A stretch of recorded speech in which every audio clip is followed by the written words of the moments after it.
Acorda, Campo Grande, mês de julho chegou. Vem compartilhar nosso café partilhado, do amor mais amado, da devoção, do louvor a Santana, padroeira, nossa fé a vida inteira nesse mundo sonhador. Estamos aqui em Campo Grande, município do interior do estado do Rio Grande do Norte, distante pouco mais de 250 quilômetros da capital Natal. Nessa região do semiárido nordestino, habitada inicialmente pelos índios da nação Cariri e especialmente pela tribo Pegas.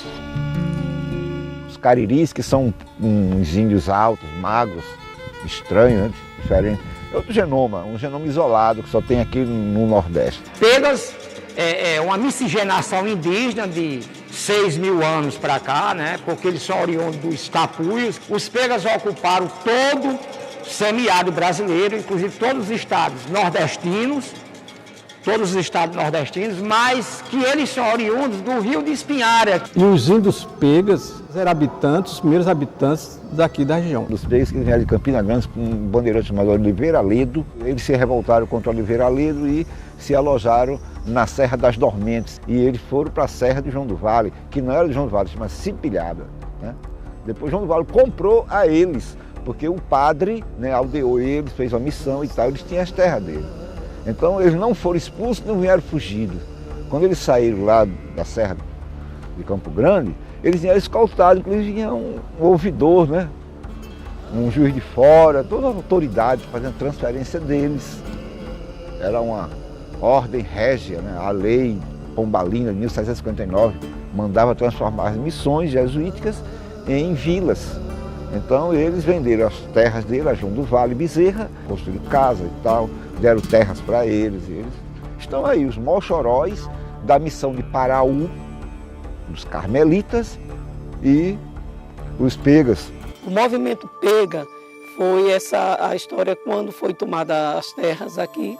E quando eles viram sem terra e sem nada, eles se juntaram, os Pega com os Paiacus, e tinha o líder o João do Pega, junto com Luísa Cantoff, e liderou esse movimento.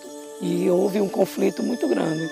Aqui, quando os Gabriéis chegaram aqui, que nos antecederam, pegaram 20 índios e ajojaram, foram deixar no Vale do Ceará-Mirim. Ainda tem uma sobra de índio, na Serra de João do Vale, tem muito caboclo do cabelo liso, na Caatinga aí, nas Miranda, Caraúba, na Cachoeira, ainda tem muito caboclo. Você tira eles, tudo são diferentes. Os cabelos dele são os cabelos lisos, os cabelos que a gente vê que ainda tem uma tradição grande ainda. Aqui nós temos uns 14 a 16 sítios arqueológicos, que lá tem aproximadamente 300 escritas e símbolos indígenas lá. A cidade foi crescendo, eles foram expulsos daqui, e uma parte foi para a Serra João do Vale, se refugiaram lá.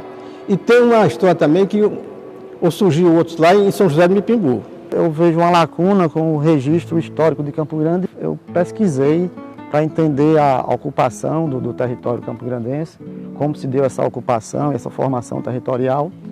E lá eu percebi a dificuldade de encontrar registros. Isso eu acho que não é só do nosso município, o estado inteiro tem essa dificuldade de buscar os registros e entender a própria história do estado.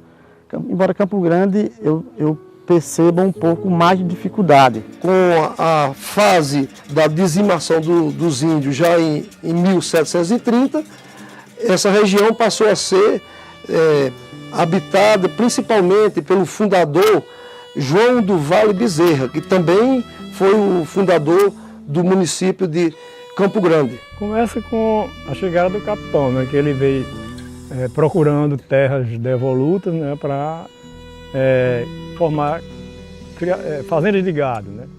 Ele queria criar gado.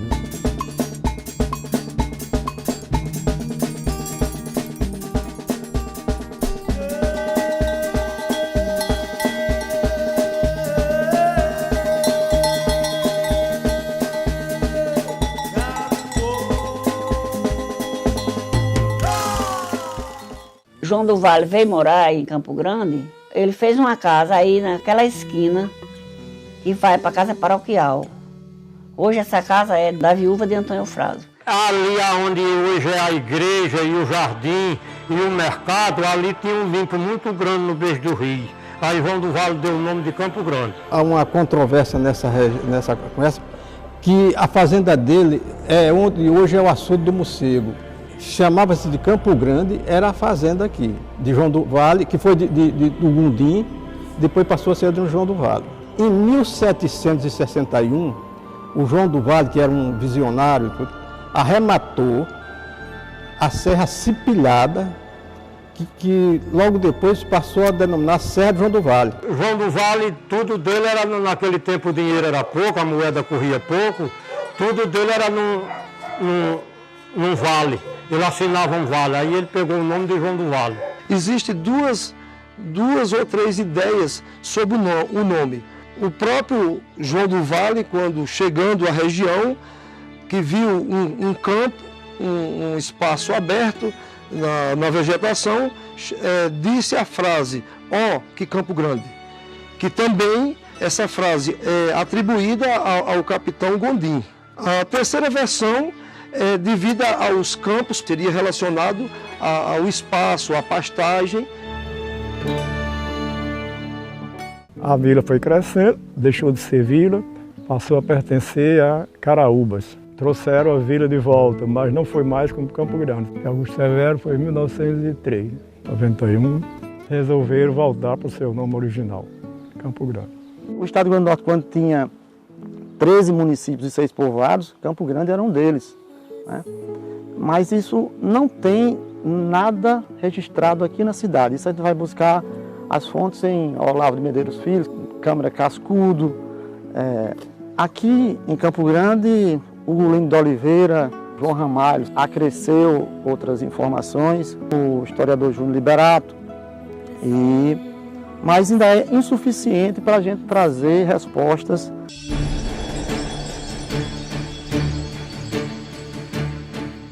A nossa igreja, ela teve o início quando a filha do capitão João do Vale Bezerra, que chamava-se Ana, adoeceu, ela veio a falecer. Aqui também não tinha cemitério, mandou sepultá-la em Açu. Era um inverno muito bom, os riachos encheram e não puderam passar, então eles voltaram. Nesse tempo a gente levava as pessoas numa rede, então os carregadores veio fazer o enterro dessa moça aqui e ele sepultou essa moça aqui. O corpo já estava em alto estado, foi preciso ser enterrada lá no Machixe. Mas ele não se contentou com esse negócio, depois mandou arrancar e trouxe os restos da menina nesse curral. E nesse curral ele levantou uma capela e botou a santa chamada Ana. Enterraram mesmo hoje onde é a igreja de Campo Grande e aquela sala paroquial que tem atrás da igreja. O cemitério era ali, foi ali muitos anos. Depois foi que mudaram para cá onde é e começou a igreja de Santana. Foi feita uma cerquinha de pedra ao redor do túmulo dela, depois uma pequena capela, onde essa capela foi engolida, superada pela nossa igreja matriz. Não podendo a Ana ser sepultada, o João cedeu um espaço para a capela, um voto em homenagem à própria filha. Porque a filha era a Ana e ele trouxe uma imagem, não sei se veio de Portugal ou de período, e botou a imagem de Santana em homenagem à filha, em 1755. João do Vale fez esse voto, já tinha feito o voto de construir a capela. Era só a capela, a vila foi crescendo, daí os padres que vinham de Açu, trouxe a imagem de Portugal. Aquela Santana que tem na igreja, Santana da Cadeirinha, ela foi trocada por uma junta de boi. Datada do século XVIII, é uma imagem portuguesa, talhada, folheada, policromada, né? Essa imagem tem um fato curioso, que todas as imagens, ou a grande maioria das imagens de Santana, traz Nossa Senhora do lado esquerdo da imagem, né? E essa traz Nossa Senhora do lado direito dela. Isso é um fato que você vai ver muito pouco aqui no Brasil. A capela pequena para acumular os fiéis, né? Não dava para a vila já estava crescida, já era vila já. Vila Campo Grande. Naquela época, tinha muito fazendeiro rico da região, não tinha com que gastar o dinheiro, guardava o dinheiro em casa nos baús. Então toda a vaidade que eles tinham era investida na Igreja de Santana. Aí construíram uma igreja desse tamanho, né?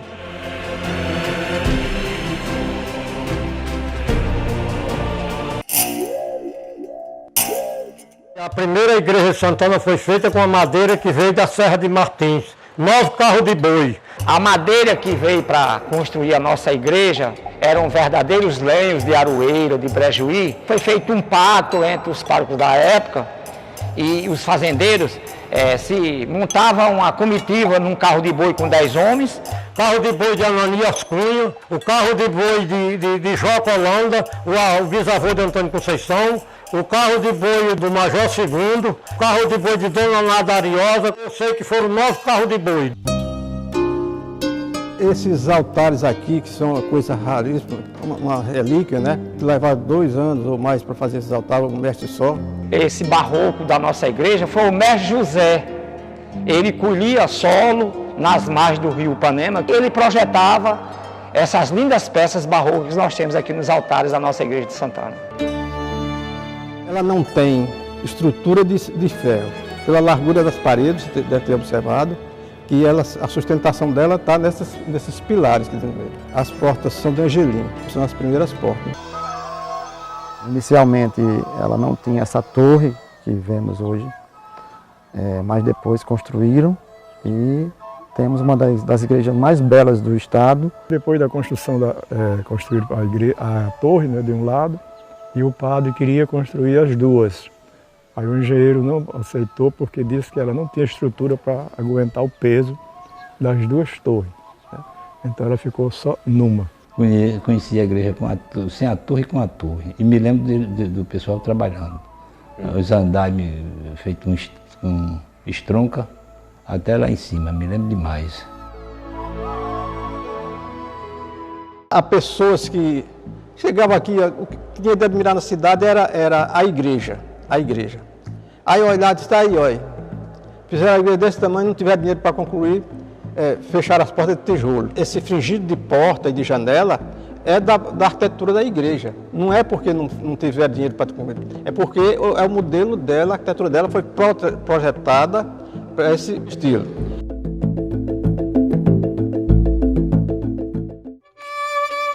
Quem comprou foi Padre Pedro. Serve para dar o beijo da Sexta-feira Santa, na Sexta-feira da Paixão. Aquele santuáriozinho que tem na lateral da igreja, onde tem o oratório de Mãe Rainha dentro, lá é o terminal do altar. Ela ficou muitos anos abandonada. Esses altares de São Vicente são mais novos. Eles, Santo Antônio e São Bento, que é aquele do outro lado. Frei Basílio, quando estava aqui, quando era pároco da nossa paróquia, ele fazia umas caminhadas na madrugada, que era para os homens carregar. Aquela coisa é marco de umas santas missões. Essa reforma do Altamonte foi quando doaram essa imagem grande. Quem doou essa imagem foi Chicó Pereira, Santana principal, né? São Joaquim, esposo dela, que São Joaquim quem doou foi a família Veras. E Santa Terezinha. Dom Bosco quem doou foi a pessoa de Jean Luiz. Nossa Senhora de Fátima, ela era de uma capela que tinha aqui na propriedade de Fazenda Recreio. Como a capela ficou muito estragada, aí nós trouxemos a imagem para aqui. Quem doou Santa Luzia foi Manuel Mocon. Quando Frei Basílio foi pároco da cidade, ele desmanchou esse altar. Eram 3 degraus para a gente poder subir para o Senhor Morto. Era aqui nesse canto. O Senhor Morto é doação da família de Medeiros. Tem uma imagem muito antiga, foi vinda do Rio de Janeiro, mas quem doou foi Irene Melo, irmã de Epitácio Melo, que doou Bom Jesus dos Passos. Salete para nós aqui, ela não é uma santa tão conhecida, né? Um grupo de rapazinhos, de jovens, que formaram uma associação, que botaram o nome de Menino Jesus e trouxeram a imagem.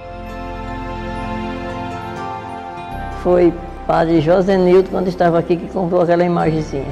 É um santo milagroso, né? Que o povo se pega para pagar dívida, para fazer.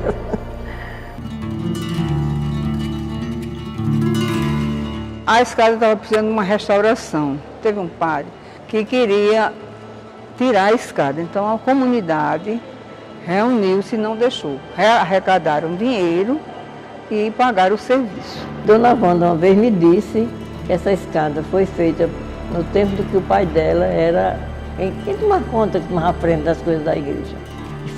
E foi feita em 1930. Foi muita discussão que houve por conta dessa escada.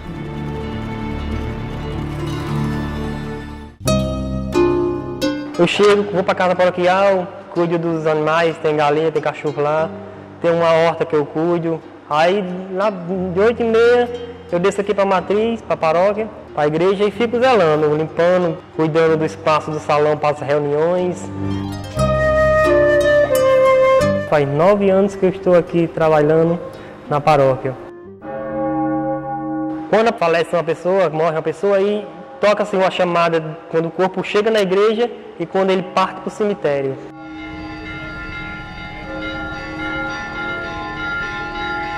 E na festividade o sino também repica de uma forma muito bonita.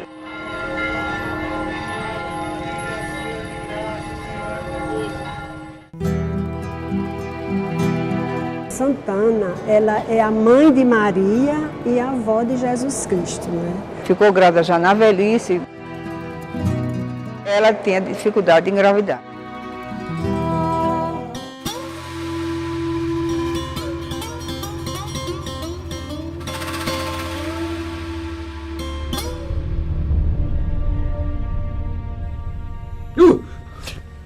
Vô, o que aconteceu? Eu tive um pesadelo, filha. O senhor está suado. É, mas não se preocupa não. Volta a dormir, volta a dormir. O senhor está preocupado com a mamãe, né? É, eu tive na maternidade ontem. Aí o médico disse que ela não está muito bem não.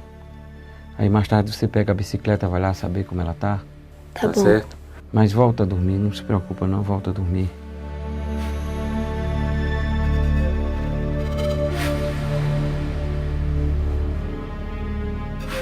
Vô, Oi. reza pra Santana. Faz isso. Eu não sei se ela vai poder me ajudar.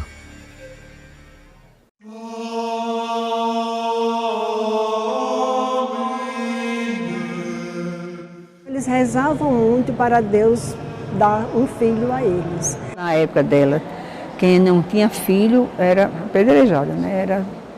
O povo não dava muito valor àquelas criaturas, às mulheres que não tinham filho. Então, certa vez, ela foi anunciada, escolhida pelo Espírito Santo e ela concebeu por obra do Espírito Santo. Aí veio Maria, mãe de Jesus.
tá bem. Obrigado, Santana!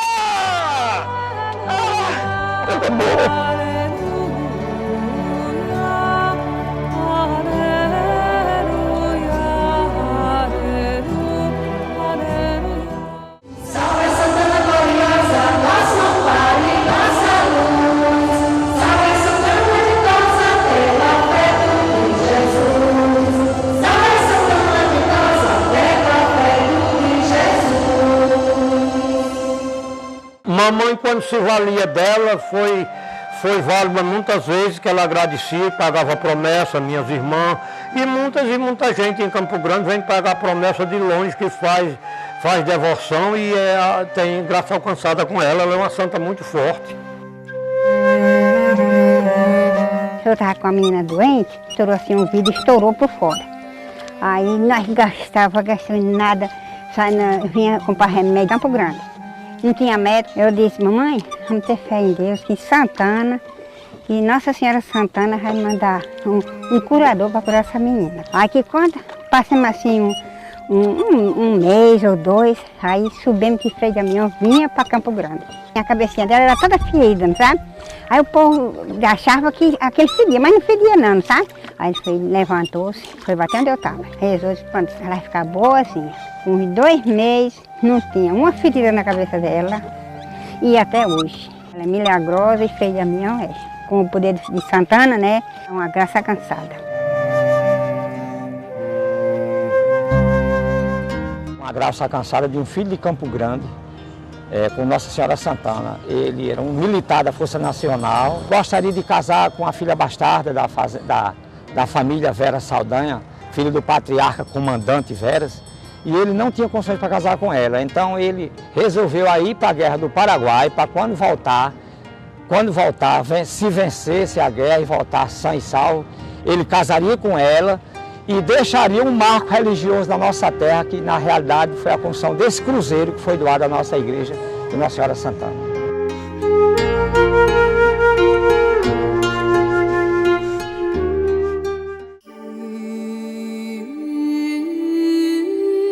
Padre Pedro Neif era uma criatura muito boa, muito humana, muito ligada ao social.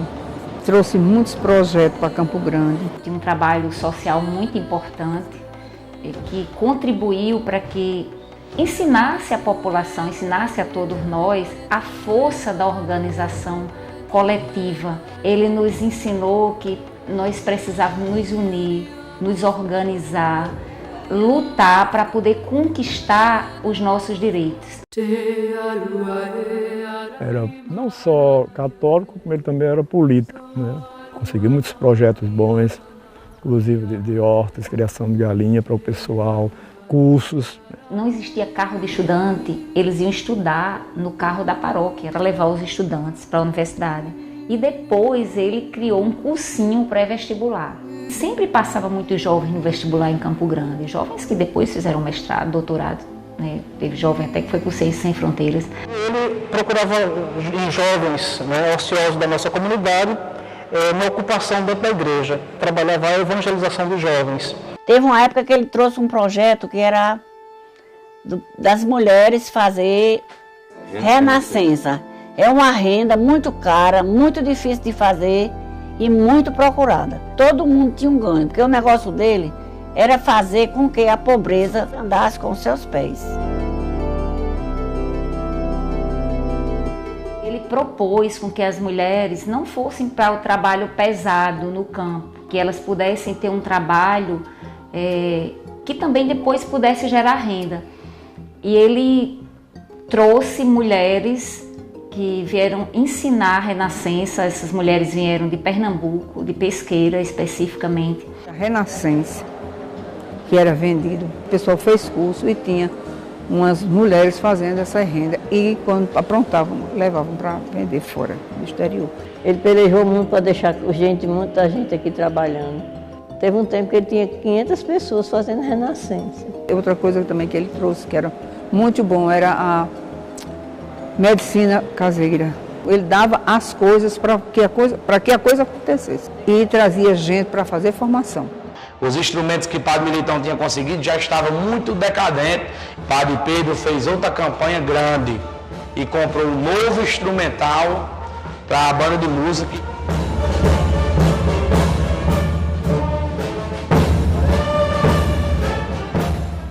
Muitos assentamentos aqui ele participou ativamente, com recursos que ele conseguia na Holanda, ele trouxe. A luta em defesa da terra, ocupar a terra. E a terra seria ocupada por quem trabalha, por quem produz. Ele era contra o latifúndio, defendia a reforma agrária, contribuía para a organização dos homens e das mulheres no campo e na cidade. Apoiou muitas lutas. A luta em defesa da terra, a luta em defesa da moradia, a luta em defesa da água. Teve um ano que nós não tivemos inverno, ele arranjou um caminhão-pipa para botar água para todo mundo em Campo Grande. Ele construiu na casa paroquial uma enorme cisterna para distribuir água com a população mais carente. Ele veio da Holanda, findou já os dias de vida dele numa cadeira de roda, mas ele vinha lá da casa dele em cadeira de roda. Ele não brigava porque gostava de brigar, ele brigava pelos direitos. As coisas, ele não gostava de ver coisa errada, ele gostava de ajudar as pessoas. E para isso ele ajudou até enquanto pôde, até a hora da morte. Padre Pedro, como pessoa, como ser humano, como gostar de ajudar ao pobre, foi a maior expressão de uma pessoa que passou em Campo Grande. Chegou aqui em 79 e sempre ele pediu nos altares que quando morresse queria ser sepultado aqui. E foi.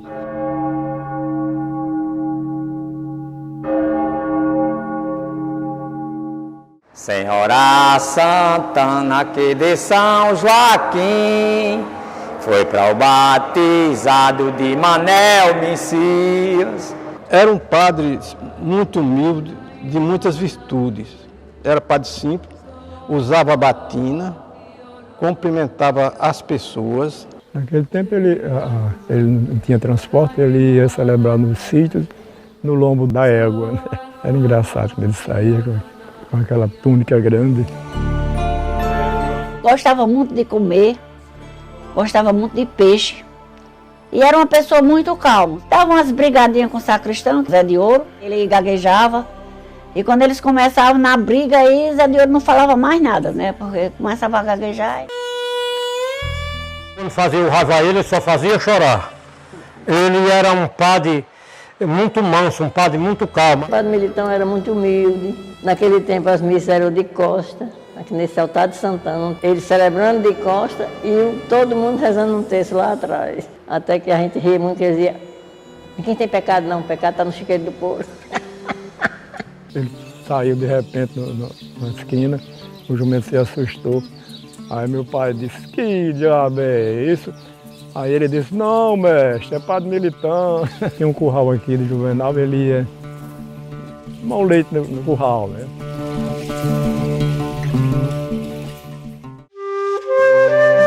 Manel Bezerra Cavalcante era o avô do meu pai. Esse padre construiu uma família, tinha filhos. A mãe do meu pai, que era filha do padre. Minhas tias contavam que o padre dava um banho no padre dentro da bacia, quando o padre ficou velhinho, né? Essa bacia servia de canoa. Ele morava ali no Recreio, quando vinha para Campo Grande, atravessava o padre no rio. Meu padre, Manel Bezerra Cavalcante, foi sepultado no cemitério de Campo Grande.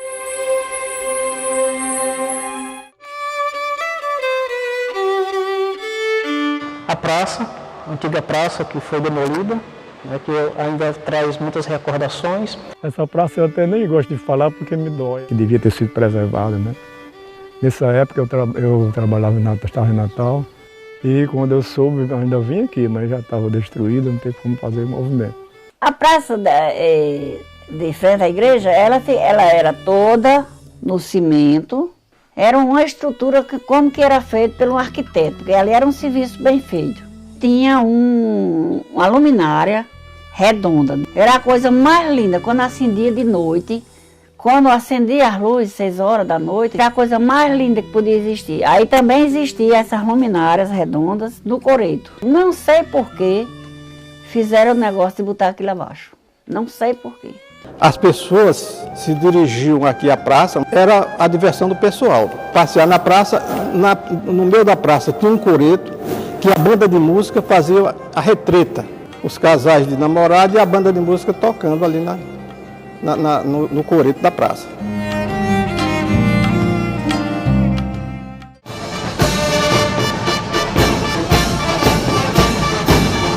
A gente cumpre uma agenda o ano todinho.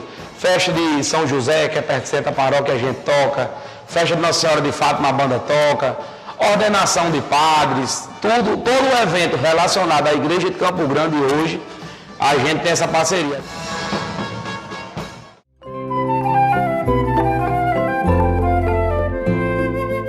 A festa de Santana hoje, pra gente, eu acho que não é nem tanto uma diversão, eu acho que é um sonho. Uma impressão que a nossa festa, cada ano que passa, ela cresce mais.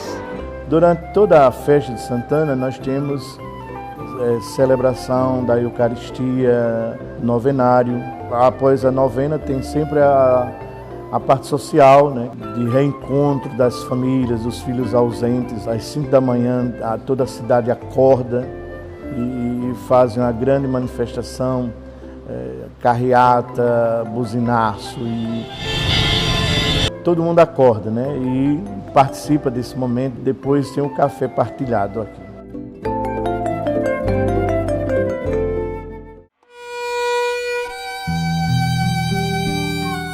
Gosto muito de Campo Grande e costumo chamar a Universidade da Sabedoria. O pessoal de Campo Grande é muito barrista, gosta muito de Campo Grande, gosta muito da região, gosta da família e realmente fica muito entrelaçado o parentesco, o grau de sangue. Daí a afetividade, a aproximação, a camaradagem, no bom sentido. Campo Grande, realmente o povo de Campo Grande é um povo extraordinário. Uma terra acolhedora, né? As pessoas que aqui residem e as pessoas que vêm de fora são muito bem acolhidas aqui. Um conterrâneo nosso tinha um rádio e uma bela noite saiu uma música de Altemar Dutra. Ouvi pela primeira vez no rádio, como lançamento, e aprendi por fora depois também no rádio.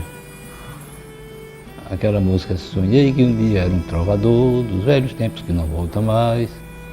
E daí vai.